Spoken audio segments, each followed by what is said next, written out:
Welcome back to the Jump Ball University. Professor Mo here with lesson 108. Today we cover double pick and rolls and horns pick and rolls. So get to your seats.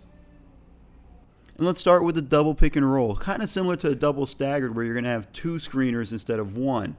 One screener is going to roll to the basket and the other is going to pop depending on their skill set. The Washington Wizards run their double high pick and roll pretty low, right at about the free throw line. And one guy's going to roll and the other guy's going to pop out for three. And John Wall is going to come off these screens and able to turn the corner and get a simple and clean elbow jumper.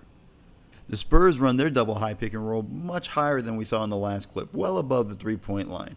And as Manu comes off that second screen, watch the defenders are going to get tangled up with each other, and it leads to an easy left-handed layup. In this example here, James Harden has two options off the high pick and roll. He has Ryan Anderson, who pops out to the three-point line, and Clint Capella rolling to the hoop. Nobody takes Capella, so it's wide open alley-oop dunk for him. In this example here, the Spurs run the double high pick and roll with Patty Mills, their guard, set in the first screen and David Lee set in the second one.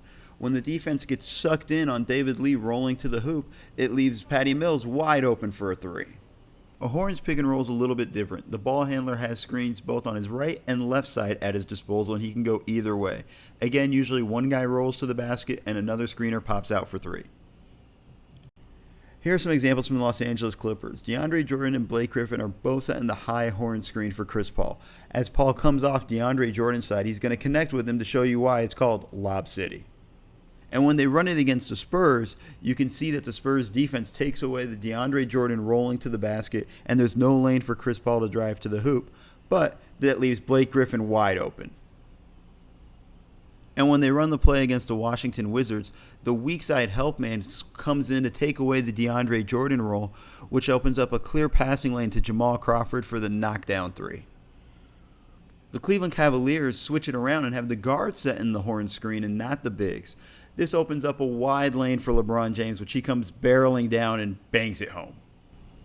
And that's it for class today. We talked about the high double pick and roll and horns pick and roll action. Be sure to check out this, any class you missed, or our podcast at thejumpball.net. See you next time.